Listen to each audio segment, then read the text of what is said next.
와우! 스프라켓 분해해서 청소했다.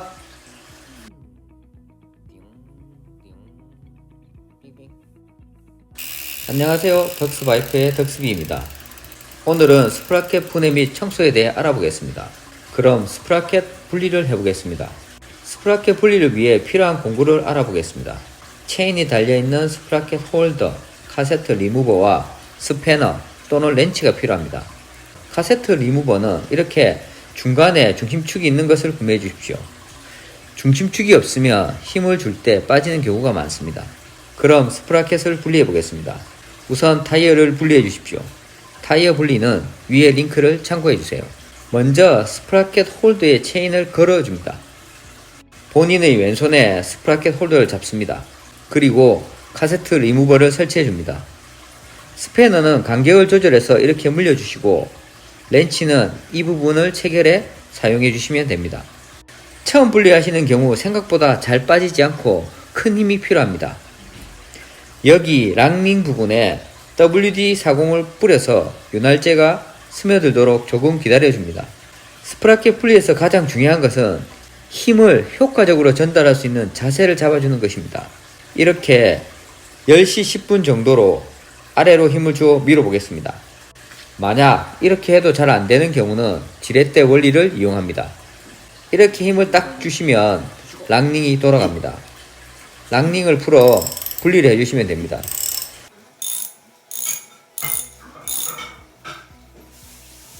순서대로 하나씩 빼주시면 분리가 됩니다. 스프라켓 중간에 스페이서 순서를 잘 기억해 주십시오. 다시 조립해야 하니 사진을 찍어 두십시오. 나는 아무래도 조립이 어려울 것 같다면 이렇게 케이블 타이로 묶어 두시면 됩니다. 이렇게 분리해서 세척해 주시면 됩니다. 오렌지 세정제를 뿌려주시고 솔로 깨끗하게 씻어 주시면 됩니다.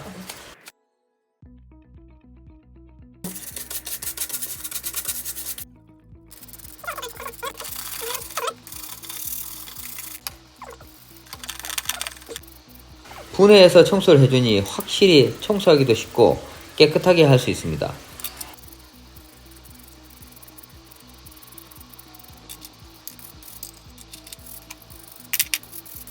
닦으면서 스프라켓 톱니에 마모나 문제가 없는지 살펴보시면 좋겠습니다. 사진처럼 스프라켓의 청소가 잘 되어 있지 않으면 체인과 스프라켓 마모가 빠르게 진행되고 변속 문제를 일으킬 수도 있습니다.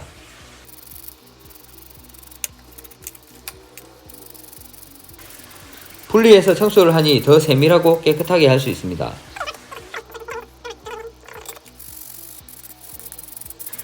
스프라켓 분해 청소는 분기에 한 번 정도 해주시면 좋겠습니다.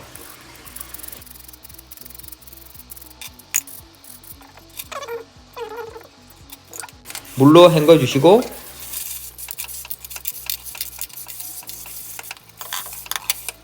마른 수건으로 닦고 말려주시면 됩니다.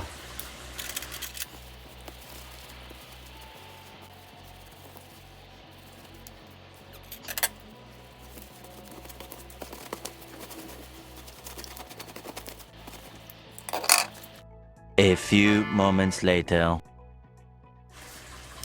건조할 동안 프리허브를 닦아줍니다.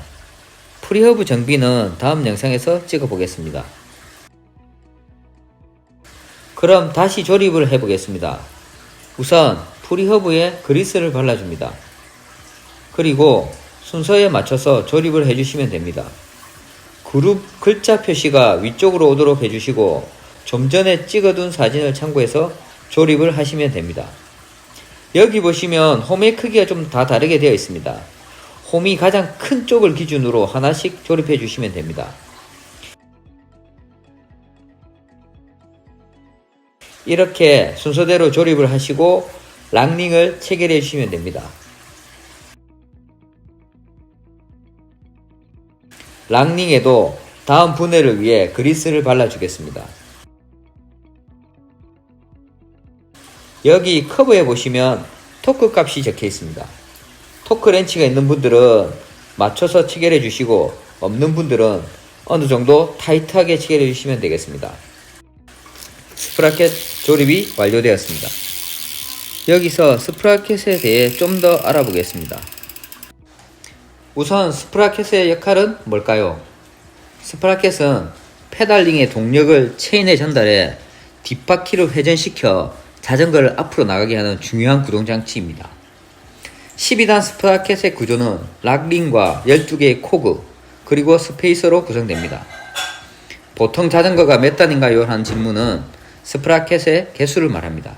예를 들어 27단 자전거라면 앞에 체인링 3개, 스프라켓 9개 이렇게 3 곱하기 9로 27단이 됩니다.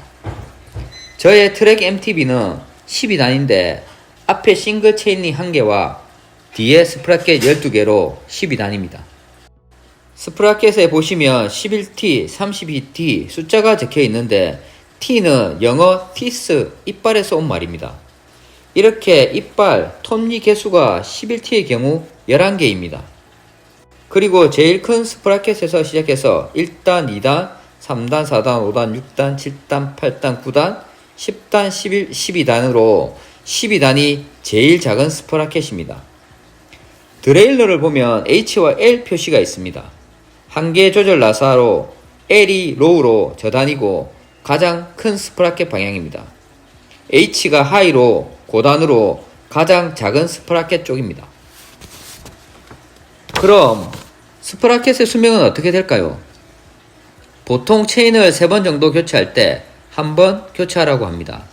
2만 킬로 정도 타시고 교체하시면 좋겠습니다.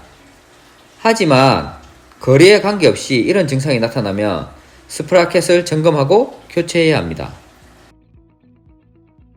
가장 많이 보이는 증상이 변속 시 체인에서 텅텅 소리가 납니다. 변속 트러블이 생기고 심한 경우는 체인이 자꾸 흘러내리는 현상이 발생합니다. 이런 증상이 생길 때 관심 있게 보셔야 합니다.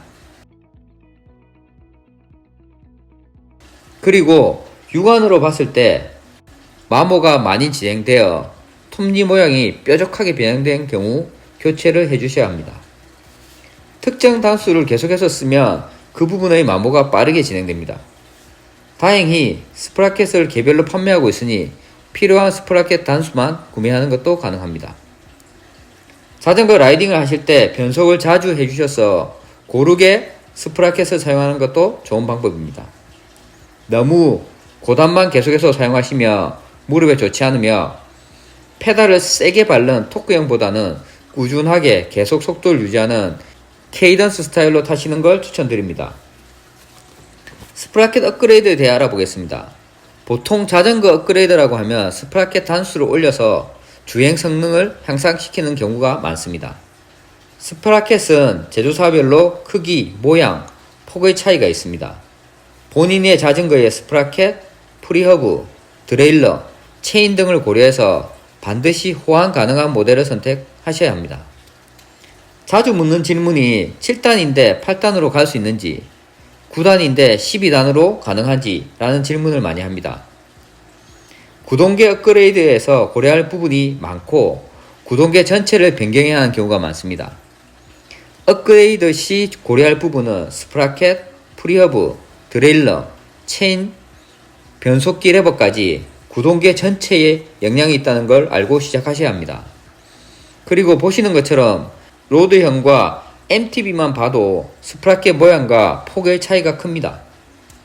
보통 7단 이하의 생활자전거 모델과 8단 이상의 모델에서 큰 차이가 있습니다. 7단에서 8단 이상으로 업그레이드하는 부분이 다른 업그레이드보다 까다롭고 어렵습니다. 참고하십시오. 업그레이드를 고려하신다면 위의 내용을 잘 살펴보시길 바랍니다. 오늘은 스프라켓 분해와 청소 그리고 그리스를 발라주고 다시 조립을 해보았습니다. 간단한 공구만 있으면 충분히 집에서 하실 수 있습니다. 요즘 알리나 쿠팡에서 저렴한 가격에 공구를 구매하실 수 있으니 한번 해보시길 바랍니다. 시청해주셔서 감사합니다. 영상이 도움이 되셨다면 구독과 좋아요 부탁드립니다.